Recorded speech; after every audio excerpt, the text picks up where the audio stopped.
क्या आप लोगों की बातों से बार बार टूट जाते हैं? क्या किसी का एक जुमला आपका पूरा दिन खराब कर देता है? अगर हाँ, तो आज मैं आपको दिल पर ना लेने का एक ऐसा फ़न बताऊंगी जो कि आपकी ज़िंदगी बदल सकता है।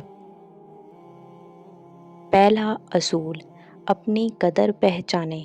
आपकी कीमत लोगों के अल्फाज से नहीं, आपके किरदार और अल्लाह की नज़र में आपकी अहमियत से तय होती है। दूसरा असूल, ज़ाती रंग ना दें। अक्सर लोग अपने मिजाज, गुस्से या मसाइल की वजह से बात करते हैं। उनके अल्फाज उनकी शख्सियत की अक्कासी करते हैं, आपकी नहीं। तीसरा असूल, तामीरी तनकीद कबूल करें। अगर किसी बात में सच्चाई हो तो ख़ुद को बेहतर बनाएं, लेकिन बेमकसद तनकीद को नज़रअंदाज कर दें। चौथा असूल, हदूद कायम करें। हर किसी को ये हक ना दें कि वो आपके जहन और जज्बात पर हुकूमत करे। कुछ लोगों से फासला रखना भी हिकमत है। पांचवा असूल, मुस्बित लोगों के साथ रहें।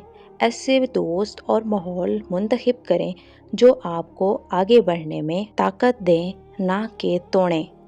लोगों की बातें हवा की तरह हैं, अगर आप उन्हें पकड़ने की कोशिश करेंगे तो परेशान होंगे, और अगर उन्हें गुजरने देंगे तो सुकून में रहेंगे। लोग आपके बारे में क्या सोचते हैं ये उनका इख्तियार है, लेकिन आप अपने बारे में क्या सोचते हैं यही असल ताकत है।